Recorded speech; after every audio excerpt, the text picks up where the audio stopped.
Dorcas rubbed her tired eyes, squinting against the terminal lights as she rushed toward the gate.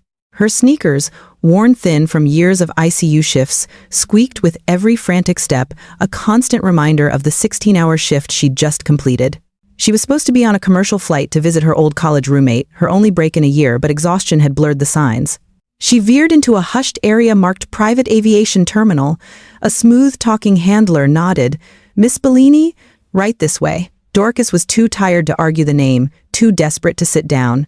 She was guided down a jetway and onto an aircraft that felt less like a plane and more like a high-end vault. The plush door hissed shut behind her. The interior was silent, sleek, and immediately terrifying. Seated across the cabin was a man with broad shoulders and an air of lethal stillness. This was James. His dark suit was immaculate, but the intricate black tattoos that covered his neck and scaled his cheekbones screamed danger. Before Dorcas could speak, the full reality struck. Two armed men in tactical gear stood like statues near the exit, rifles slung across their chests. James's intense gaze, cold as granite, locked onto her. "You are not Bellini." It wasn't a question. "No, I'm Dorcas," she whispered, clutching her worn backpack like a shield.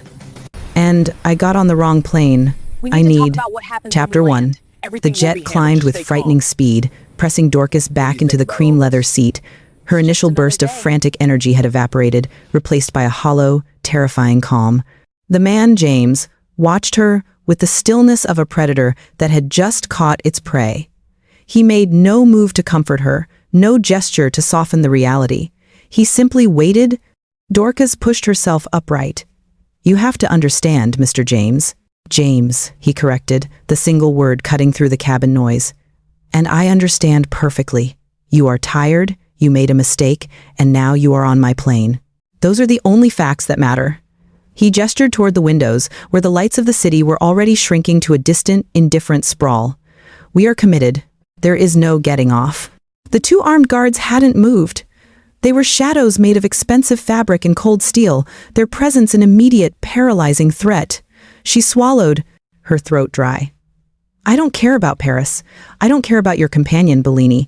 I need to be back in New Jersey by Monday. I have a 12-hour shift, and my brother." "Your brother," James echoed, resting a massive, tattooed hand, a hand Dorcas suddenly saw as heavy and capable of immense damage on his knee. The dark ink swirled across his skin, mesmerizing and dangerous. "Tell me about him," nursed Dorcas. He wasn't interested in her panic, he was interested in her hook, her duty. She hesitated, her fear warring with her innate need to be direct. "His name is Leo. He's 19. Our parents died 2 years ago. I'm all he has left, James. I work double shifts in the ICU to keep the bills paid and keep him in community college. If I miss that shift, I lose my job. If I lose my job, we lose everything." She waited for the dismissal, the arrogant scoff, the confirmation that her problems were beneath him. Instead, James's gaze, which had been hard, became something different, focused, almost analytical. He wasn't judging the size of her crisis. He seemed to be measuring its authenticity. "Responsibility is a heavy burden, isn't it?" he murmured, a surprising softness in the bass tone of his voice. He didn't elaborate, but the question felt loaded with personal weight. Dorcas ignored the strange intimacy of the moment, pressing her advantage.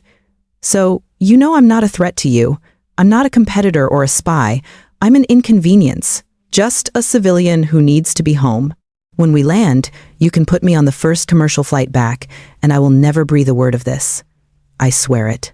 James finally leaned back, a flicker of something resembling a smile, or perhaps a grimace, touching the corner of his lips. He lifted his hand, giving a minute, almost invisible signal. One of the guards immediately stepped forward. "Dorcas's story intrigues me," James said, addressing the guard in a low, non-negotiable tone.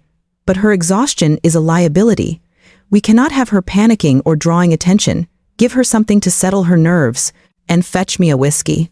The guard, silent as a phantom, retreated into the galley. Dorcas watched the interaction, the sheer, casual authority James wielded chilling her more than his tattoos. He had decided her fate, not in anger, but with the cold efficiency of a businessman closing a deal. "You will not be going anywhere until we reach Paris," James stated. "Attempting to contact anyone, or causing a disruption on the plane, will be handled poorly. Do you understand what handled poorly means in my world, nurse? Yes, she managed, clutching the armrests. It meant violence. It meant disappearing. Good. When we land, I will arrange for your passport to be sorted. I assume you brought it, even if by mistake. He saw her nod. I will arrange a flight back to New Jersey that ensures you make your Monday shift. I will ensure your brother is cared for until then.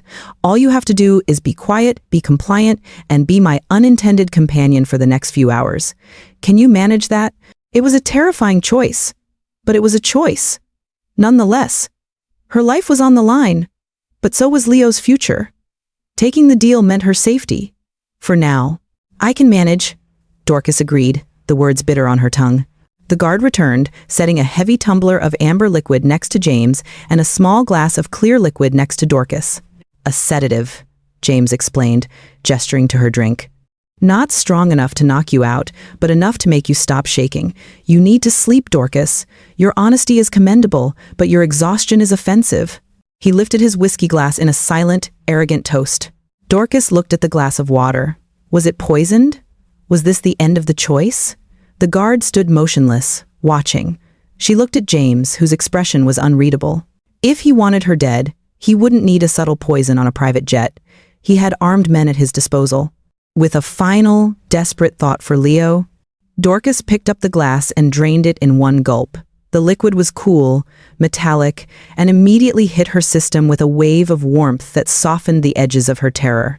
"Good girl," James murmured, sounding almost pleased. He took a long, slow sip of his whiskey, still watching her. Dorcas felt her muscles loosen, the frantic racing of her mind slowing to a gentle drift. She fought the sensation, knowing sleep was surrender, but the 16-hour shift was a heavier enemy than the Mafia boss. Her eyelids fluttered, refusing to stay open. I have to stay awake. I have to call Leo. I have to see Paris. The last thing she registered before the darkness claimed her was James rising from his seat, moving toward her. She tried to flinch, tried to resist, but she was too slow. His broad, tattooed shadow fell over her. Instead of violence, she felt the soft weight of a thick, expensive blanket being draped over her. James gently pushed her shoulder, nudging her into a more comfortable position against the deep leather. "Rest now, nurse," he commanded, his voice surprisingly close. "I prefer my surprises well rested. And when you wake up?" Dorcas was too far gone to hear the rest, but the warmth of the blanket and the unexpected possessiveness in his final words settled over her like a suffocating second skin. She was asleep, but she was definitely not safe. Dorcas woke abruptly, the sedative wearing off with a dull throb behind her eyes.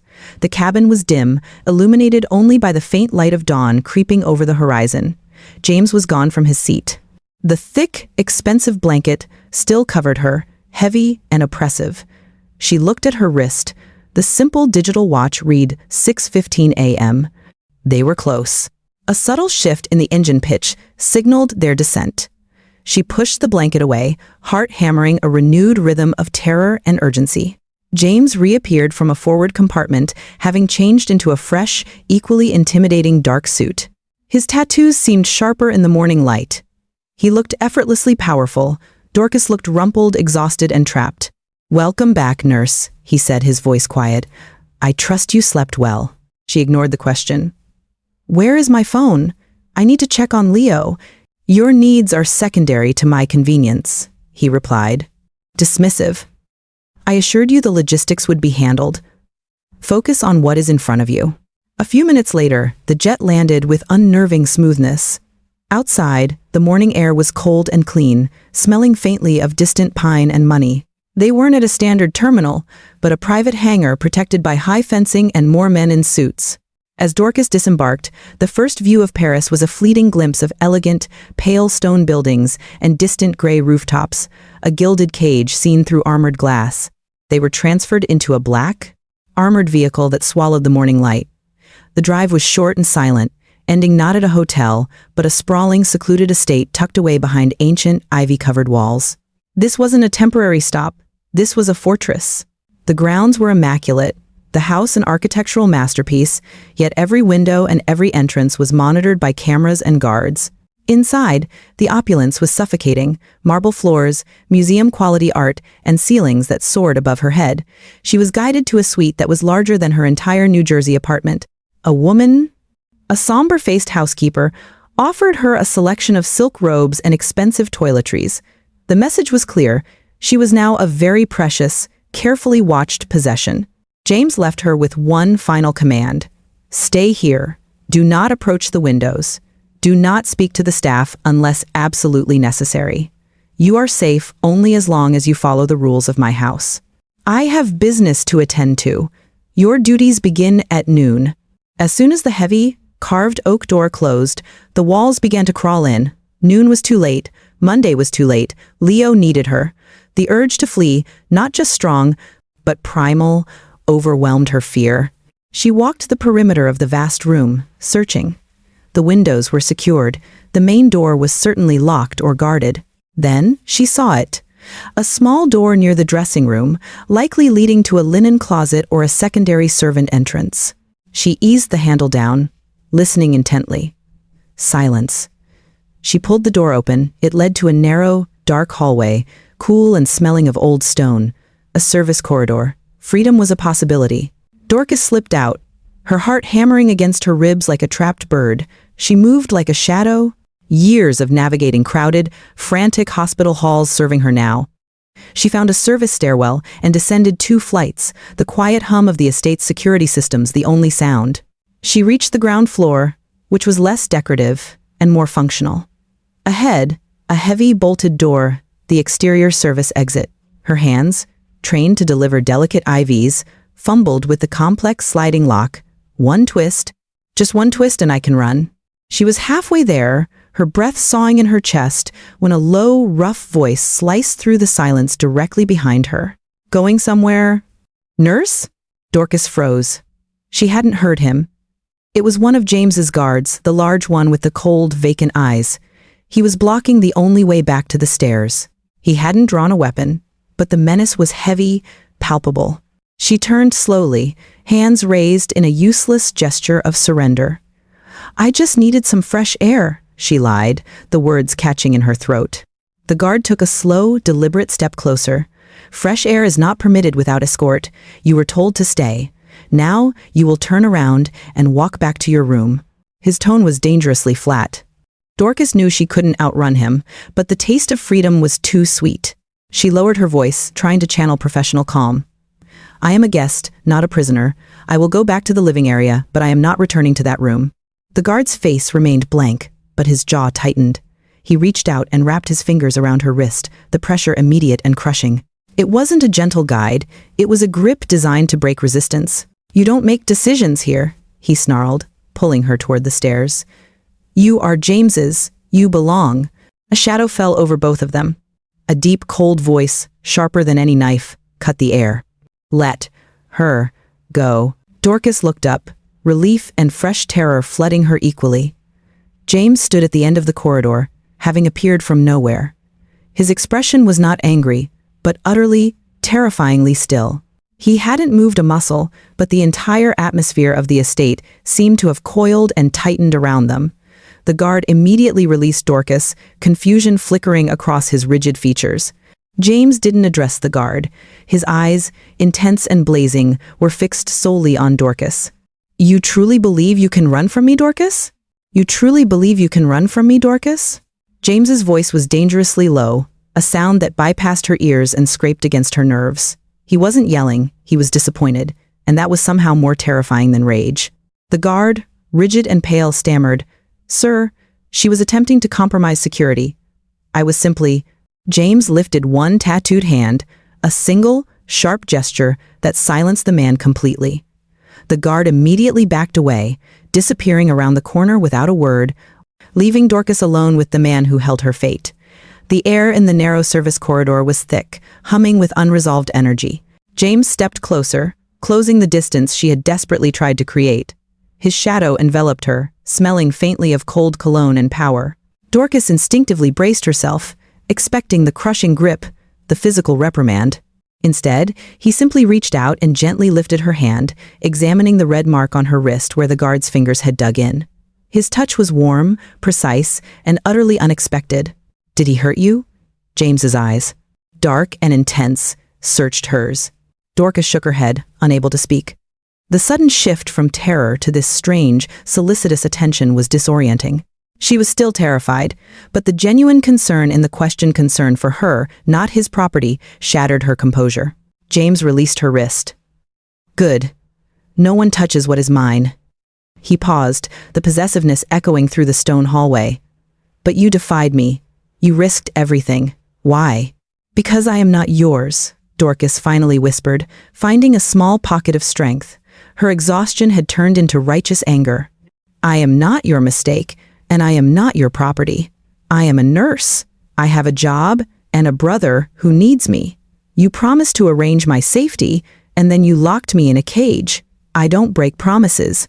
I don't tolerate lies. James watched her, a slow, predatory appreciation spreading across his features. The fierce, desperate honesty she exhibited didn't amuse him, it captivated him. He ran a hand over the intricate ink on his cheek. A cage. Yes, perhaps that is how it feels to someone who has only known the wide-open spaces of a hospital ward, he mused. He gestured, not toward her luxurious room, but toward a discreet door nearby. Come, you asked for honesty. I will grant you a moment of it. He led her into a small, windowless study lined with books, the only room she had seen that lacked the heavy surveillance cameras.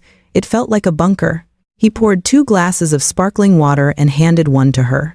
He sat on the edge of a large antique desk, looking less like a mafia boss and more like a weary king. You wonder why I don't punish you, James began, his gaze distant. I see a creature of pure function, duty, exhaustion, self-sacrifice. You rush from one life or death scenario to the next, for pitiful pay, all for the sake of a boy who relies on you. That is genuine. That is solid. That is a kind of loyalty I have never encountered. He looked down at his hands, his knuckles large and scarred. I was raised in this world, Dorcas. Loyalty here is a myth.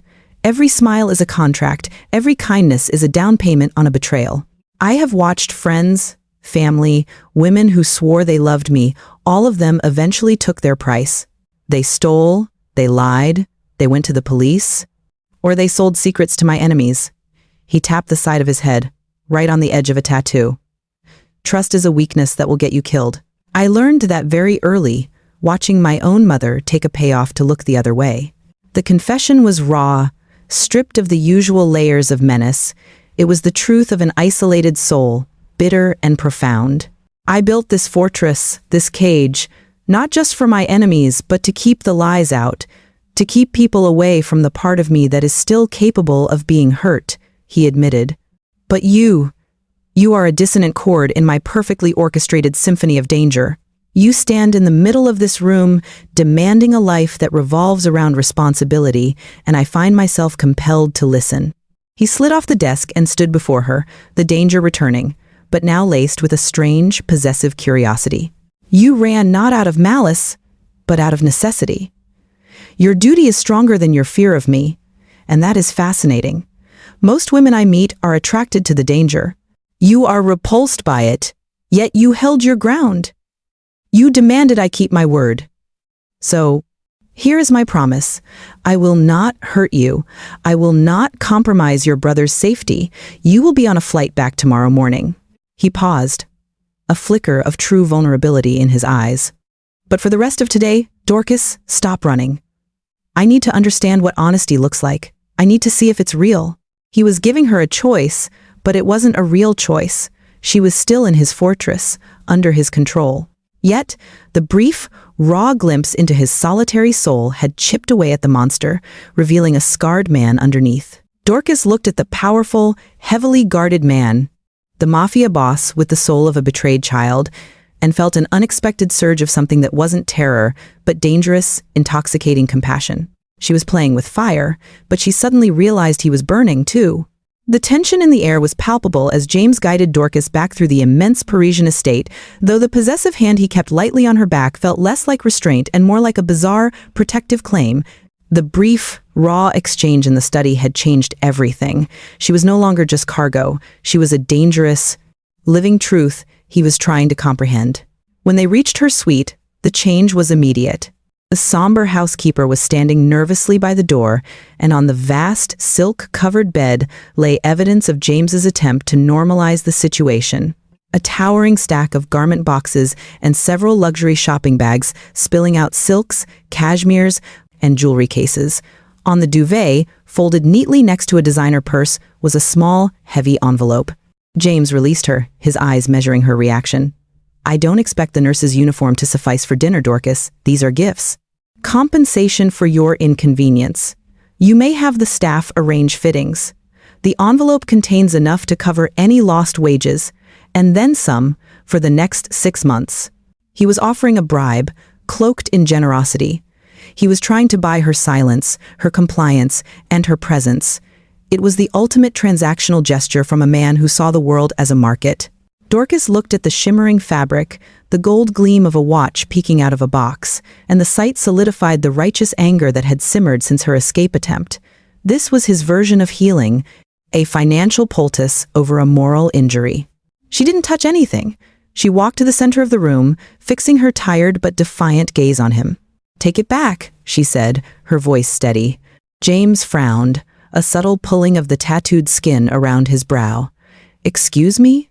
"I said, take it all back," Dorcas repeated, sweeping her hand toward the mountain of luxury goods. "I don't want your money. I don't want your clothes. I don't want your compensation. My life is not a financial liability you can simply pay off." She picked up the heavy envelope, which felt obscenely thick with cash, and dropped it with a soft thud onto a nearby table. "This is the price of my silence, isn't it? The cost of making me forget I was kidnapped by a man with armed guards." His face darkened. The sudden shift from intrigued composure to hard-edged contempt was instantaneous. "You find my generosity insulting? Do you realize what you are throwing away? This is more than you earn in a year, nurse." "That is the point," Dorcas shot back, taking a step toward him, ignoring the warning bells shrieking in her mind. "You see me as someone who can be bought because everyone in your world has a price. I have a value, James, but it is not monetary. My value is my duty to my brother, my promise to my patients, and my right to my own freedom. You can't put a price tag on that, no matter how much money you have." She felt the air crackle with his fury, the pressure of his presence intensifying until the room felt small. This was a direct, unforgivable insult in his language. He was being tested, publicly, by the exhausted woman he had abducted. "I am trying to be reasonable, Dorcas," he ground out, his jaw tight. "I am offering you safety, comfort, and security. I respect your duty. But duty doesn't pay for college or protect you from my world. Money and power protect you." "No," she countered, shaking her head sharply. "You keep saying you respect my duty. If you truly respected it, you would send me home now, not tomorrow morning. Now. You would see me as a person who has to return to her life, not an item to be retained until your plane is ready for departure." Dorcas's breath hitched, but she held his stare, forcing him to look past the silk and the shame, directly into her exhausted humanity. "If you want to see honesty, James, here it is. I am terrified of you, but I will not be your possession. Let me go, or admit that everything you told me in that study about trust and betrayal was just another lie designed to keep your cage locked." The moment stretched, silent and brittle. The guard outside the door was probably listening, waiting for the signal for violence. But James remained still, his dark eyes tracing the intricate tattoos on his own hand. Her refusal was so absolute, so pure, that it bypassed his anger and pierced the very isolation he had confessed to moments ago. His chest rose and fell in a slow, deep breath. When he finally spoke, the rage was gone, replaced by a grudging, profound acceptance. "You are correct, Nurse Dorcas," he conceded, the sound heavy and unfamiliar. "You are not for sale," he gestured toward the gifts. "Leave them, they will be removed." He walked past her to the suite's large panoramic window, gazing out over the sprawling Parisian gardens. He turned slightly, allowing Dorcas only a side profile, a rare moment of self-containment. "You will be on the first available charter, secured and confirmed, leaving tonight from a safe location. Until then, you will remain here, within this house, unescorted, but understand, you are still within my control." His voice softened, revealing a flash of the scarred soul. "You have made your line in the sand very clear, Dorcas. I respect a boundary when it is drawn with such honesty. But I warn you, the world I inhabit does not tolerate such innocence. Do not make the mistake of thinking you can change it." Dorcas felt a wave of dizzying relief. She had won the battle, securing her immediate release. But as she watched the powerful man stare out at his gilded cage, she realized that despite his chilling warning, a new, far more dangerous line had been drawn, a connection that felt less like repulsion and more like a terrifying, irreversible attraction. The only way out was home, but a part of her was already rooted in his fortress. The sun was setting over Paris, painting the sky in violent hues of crimson and gold, a stark contrast to the quiet tension inside the manor. James had kept his word. The luxury clothes were gone. The housekeeper had brought Dorcas a simple, clean tunic and leggings, and her small, worn backpack was placed discreetly near her door, a symbol of her imminent freedom. The jet that would fly her home was scheduled to leave from an anonymous strip at midnight. James didn't allow her to eat in the grand dining room. Instead, he led her through the sprawling gardens to a glass-walled gazebo tucked deep in the estate's grounds. It was secluded and beautiful, with candles glowing softly on a small, perfectly set table. But the romance was a veneer. Through the glass walls, Dorcas could see the subtle movements of men in the surrounding tree line. His security was tight, absolute. This beautiful spot was the most heavily guarded place in the fortress. They ate in near silence. James was attentive but distant, watching her hands as she ate a simple risotto. The silence was not empty, but heavy with the weight of unspoken things, the raw vulnerability of his confession, the shock of her defiance, and the few hours they had left. Finally, when the plates were cleared, James leaned forward, resting his elbows on the table, the candlelight reflecting sharply in his dark eyes. The moment had arrived. "You won your freedom today, Dorcas," he stated, his voice a low, gravelly confession. "You broke the rules of my world, and my men will find that confusing. But you proved that your principles, that honesty and duty are real, and that is why I cannot let you walk away." Dorcas's heart hammered. She knew this wasn't about the flight home anymore. "James, you gave me your word. I need to go." "I know what you need," he cut in, his gaze burning with unexpected intensity. "You need your brother. You need your duty. But I need something too. Something I thought died many years ago." He reached across the table and covered her hand with his own large, scarred and covered in the dark geometry of his tattoos. The simple contact sent a dizzying electric shock through her exhausted body. "In 2 days, you have seen me at my most guarded and my most exposed. Every woman who has been here wanted the power or the money. You want only your simple life. And that simplicity, that fierce dedication to saving something good, that is what I am desperate for, Dorcas. I am drowning in artifice and lies. I need something real to anchor me. I need you." His confession was not romantic. It was a desperate plea for survival, a man admitting he was spiritually bankrupt and saw her as his only lifeline. "This trip to Paris was meant to be transactional. It has become essential," he continued, his thumb gently stroking the back of her hand. "I propose you stay. Not as a hostage, not as a possession, but as my companion. Not for a weekend, but for as long as we can stand the impossibility of it. You choose your limits. You set the rules of engagement. I will provide a life for you and Leo that is safe, comfortable, and free of the financial burdens that are killing you." He lifted his gaze to the surrounding trees, emphasizing the danger. "The caveat is this: my world is lethal. There will always be danger, and there will always be men watching. But I promise you, with every resource at my disposal, that you and Leo will be protected in a way your paltry nurse's salary never could. I will be your shield, but you must choose to stand next to the fire." Dorcas looked at him, the powerful man who wore his betrayals like armor, who was so wealthy and feared that he was utterly alone. The idea was impossible, insane. She saw the armed shadows in the trees. She saw Leo, waiting for her call. She saw the sterile comfort of the ICU, her predictable, necessary routine. Yet, his touch was warm, and his plea was genuine. He was offering her a chance to breathe, to rest, to finally save her brother without sacrificing her own health. He was offering her a future with a man whose darkness was terrifying, but whose vulnerability was irresistible. This is a mistake. This is madness. This is danger. But the intense, impossible connection they had forged in 2 days was the most real thing she had felt since her parents died.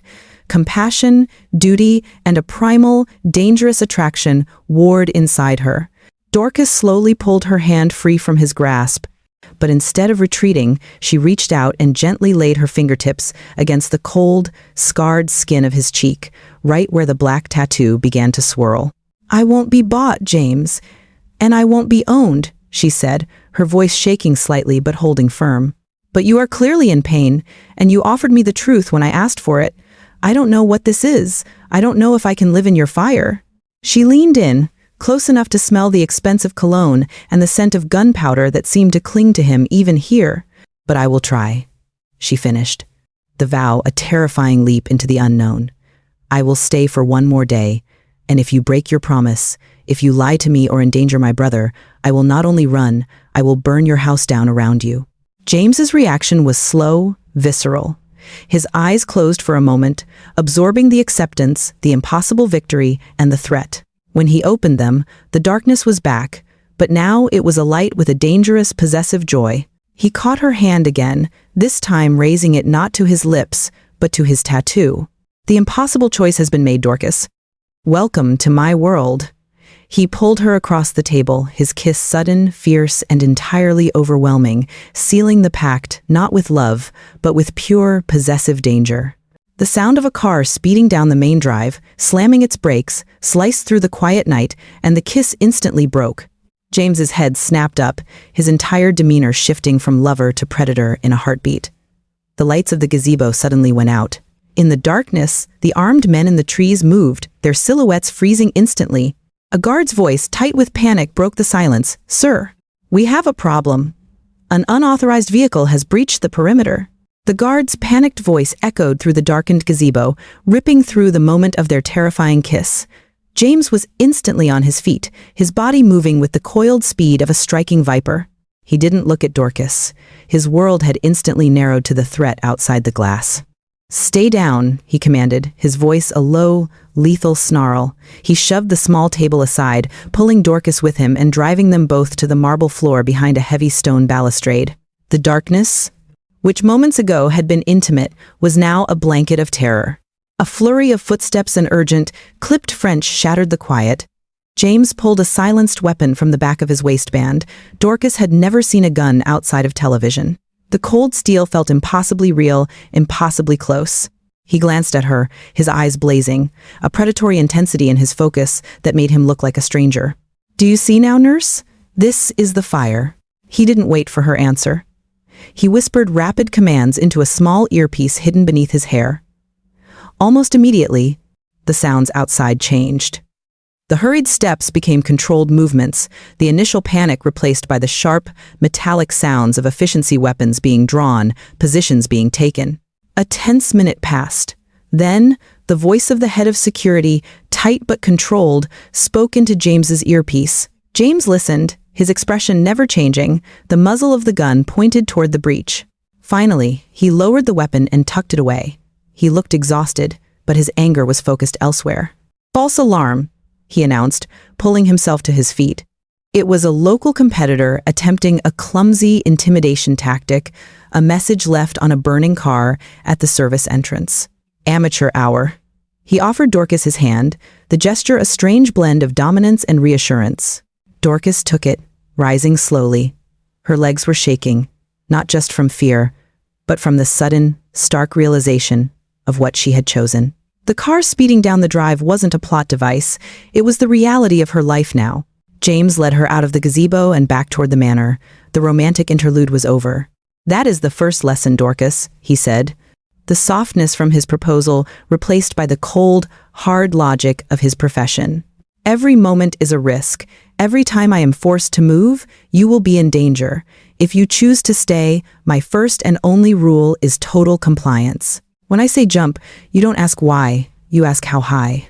They entered the large, ornate drawing room. He poured himself a drink, but left the bottle untouched. He needed a different kind of focus now. "If we continue this, we must discuss the logistics of your safety. Your presence here is known, and that makes you a weakness. I need to make you a shield." Dorcas sat on a velvet sofa, still reeling from the events in the gazebo. "What does that mean? A shield?" "It means structure." James replied, pacing the luxurious room. Leo will be moved to a secured apartment in your city tomorrow, fully funded with a non-traceable stipend transferred monthly.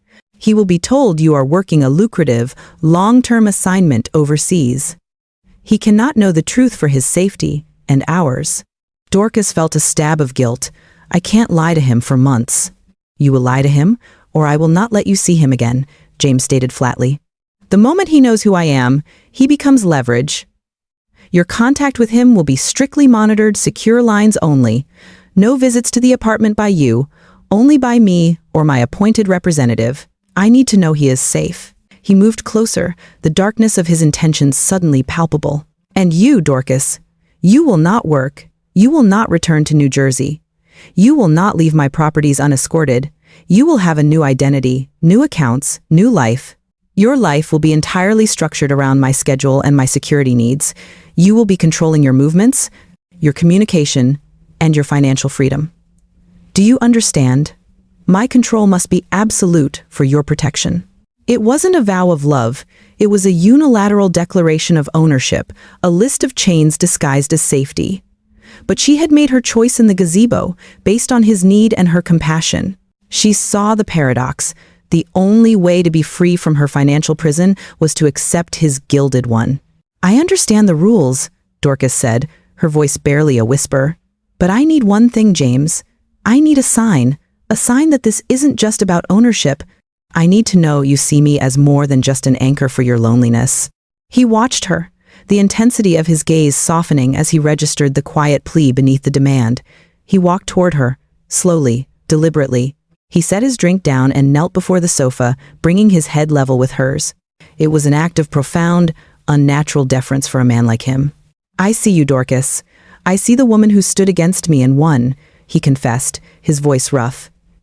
He reached out, not grabbing her, but gently pushing a strand of tired brown hair away from her face. He leaned in, and this time, the kiss was entirely different from the one interrupted by the siren. It was slow, tentative, and utterly tender. It was the careful touch of a man exploring a new, fragile piece of beauty he was terrified of breaking. It was a soft promise, tucked away inside a lethal threat, a blend of tenderness and danger that defined their impossible pact. When he finally pulled back, he rested his forehead against hers, closing his eyes. I am giving you my life, nurse. A difficult, blood-soaked life. You must not betray the truth you hold. The moment passed. He rose, the Mafia boss instantly reasserting control. The car for Leo's apartment leaves in 1 hour. We have much to arrange before your final departure from this place. The final departure was now not a flight home, but a new, terrifying journey into his world. The next few hours passed in a blur of terrifying efficiency. Dorcas watched as James, the man who had just promised her his soul with a tender kiss, resumed his terrifying role as the boss. He issued complex rapid-fire commands in 3 different languages, arranging secure transfers of funds, instructing his personal lawyer on the drafting of a trust for Leo, and dispatching a team to secure the new apartment in New Jersey. Dorcas felt less like a woman in love and more like the central piece in a vast, cold game of chess. When it was time to leave, James did not allow her to travel in the black armored vehicle. He had chosen a simple, unmarked sedan driven by a quiet woman, an operational security choice that reinforced the constant danger. As they walked through the manor's grand hall toward the car, James paused. He reached into the inner pocket of his coat, the same coat that had concealed a silenced gun hours earlier. He pulled out a small, heavy object wrapped in dark velvet.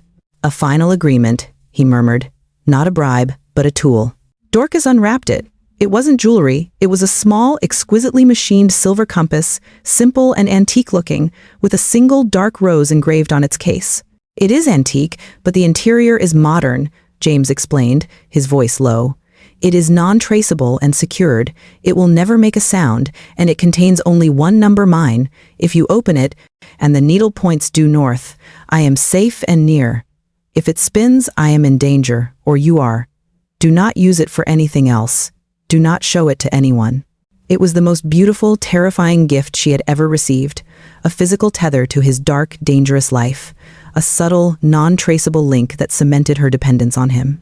She tucked it deep into her simple backpack. The drive to the private airfield was tense. Dorcas found herself looking at the everyday sights of Paris, the sidewalk cafes, the lovers strolling by the Seine, with a profound sense of alienation.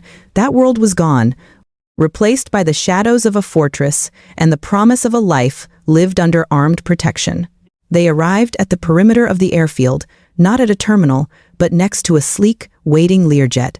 The woman driving stopped the car, and James dismissed her with a nod.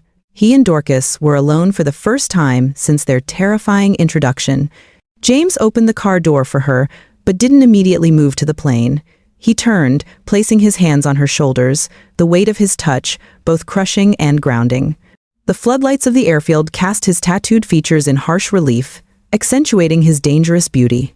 Your flight is secured. You will land in a small, discreet airport outside your city. A driver will meet you and take you directly to Leo's new residence. You will tell him the cover story, and you will stay put.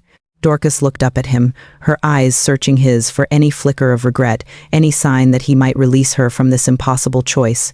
You're sending me home to lie to the only person I have left. I am sending you home to keep him alive, James corrected, his voice firm but laced with desperate finality. This lie is the price of his safety. The structure is the shield. Never forget that. He leaned down, his breath warm against her ear. I will be in your city soon, unannounced. You must trust that I know how to navigate this danger better than you do. Do not look for me. Do not question my decisions. Do not break the rules we established, or you will not only endanger yourself, but you will give me a reason to doubt the honesty you claimed to possess. He kissed her then. A hard, demanding farewell kiss that was all possessiveness and barely contained need. It was a vow of control, a reminder that though she was flying away, she was still his. He pulled back, his eyes burning with absolute certainty. Wait for my signal, Dorcas, and trust that I will always find you. He released her shoulders and gave her a slight push toward the waiting plane. Dorcas walked, her simple backpack feeling heavy with the knowledge of her sacrifice, the silver compass cold against her skin. She turned at the plane steps, wanting one last look at the man who had stolen her life and promised her a shield. James stood utterly still, watching her, a formidable statue silhouetted against the dark Paris night. She raised her hand in a silent, terrified farewell. As the plane door closed, Dorcas found herself alone in the cabin, the silence replacing the chaos. She was safe, she was on her way home, but she was now a secret keeper, a liar, and the companion of a man who dealt in violence. She pulled the velvet-wrapped compass out of her bag. The needle, despite the moving plane, was pointing due north, steady and true. She was home, but she was trapped, and the silence was far more unnerving than the sirens. The jet flight across the Atlantic was agonizingly empty. Dorcas sat alone in the plush cabin, the silver compass digging into her side through her backpack. She was no longer just tired, she was fundamentally changed. The sterile leather, the hushed silence of the private plane felt more natural than the frantic pace of the ICU. Paris, James, the tattoos, the guards, it all felt like a violent, necessary fever dream. Hours later, she landed not at a major hub, but at a tiny, discreet private airstrip near her city. The driver, a woman with severe features and an earpiece, met her without a word and ushered her into an unmarked black SUV. The contrast was immediate and jarring. As the car drove through the familiar, worn streets of her neighborhood, Dorcas felt a profound sense of temporal displacement. Her old life, the peeling paint of the hospital exterior, the smell of disinfectant, the sound of the subway seemed threadbare and muted compared to the brutal intensity of James's world. The weight of the secret she carried was a physical burden. They stopped not at her cramped familiar apartment, but outside a sleek, newly renovated brownstone. The driver gave a curt nod. The entry code is your birthday, year first. The account is set up under your name. Everything you need is inside, including a full pantry. Do not leave for any reason until you are contacted. Inside, the apartment was sparse, modern, and utterly secure. It was clean, warm, and entirely impersonal, the ultimate gilded cage in her own city. It was also undeniably luxurious and safe. She found Leo in one of the bedrooms, already asleep, surrounded by new textbooks and a brand new computer setup.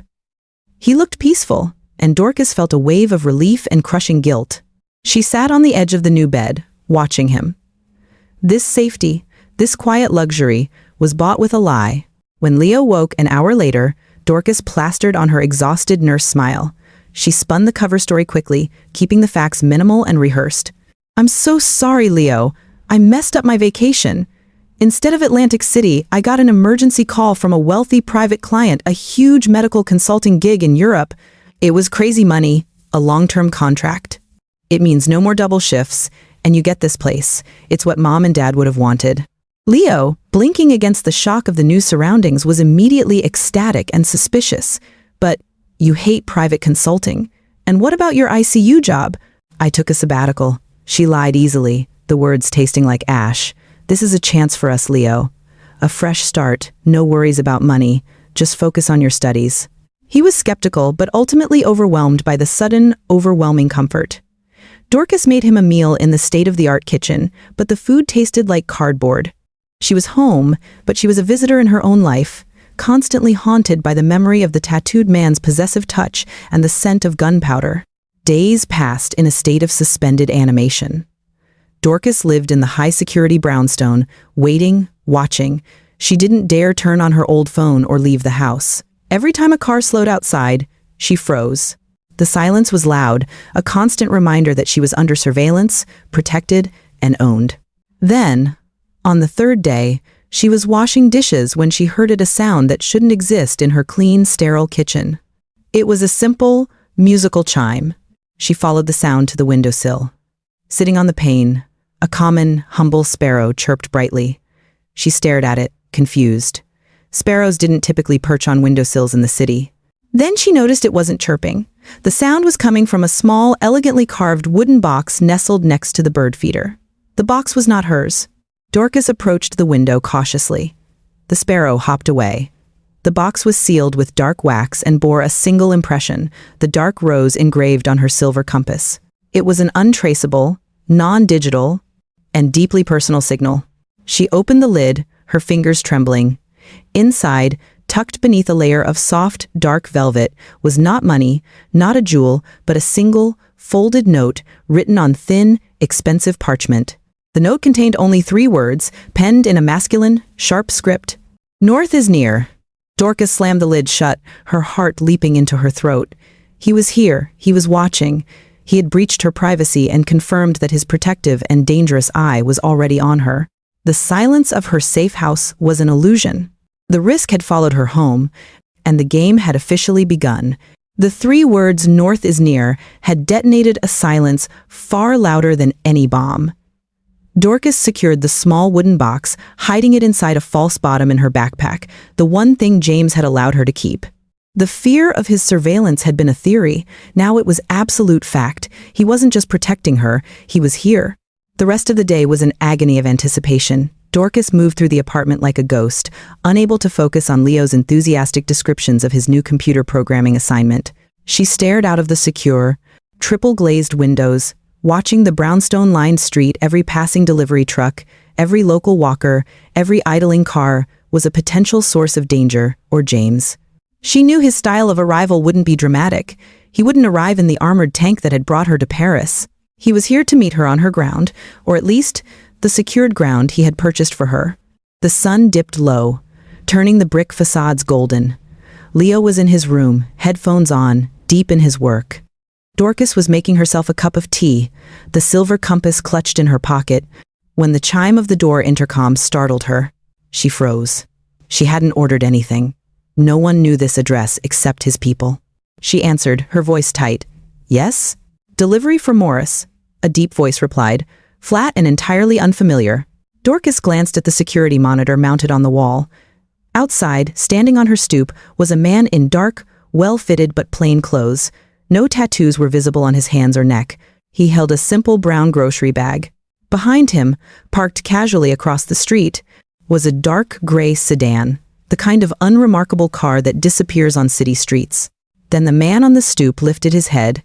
His eyes met the camera lens, and the intensity in his gaze, cold, possessive, unmistakable, shattered the anonymity of his disguise. It was James. He had stripped himself down to the bare minimum of his power, shedding the visible guards and the expensive veneer, but the danger was still palpable. Dorcas took a deep, shaky breath and pressed the entry button. He walked in without haste, smelling faintly of the cold night air and expensive leather. He didn't acknowledge her security system.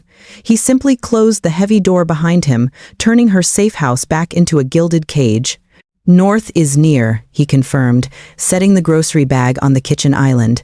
"I believe I promised a visit." He looked tired, the exhaustion from traveling without his usual retinue etched around his eyes, but he was breathtakingly handsome in the absence of his armor. "The sparrow was a nice touch," Dorcas managed, crossing her arms over her chest, breaching my house's security for a poetic note. James gave a flicker of a smile, the dangerous, brief crack in his composure she found so magnetic. It was the only way to confirm my presence without electronic trace. Besides, the wax seal and the box felt appropriate for a woman who refuses currency.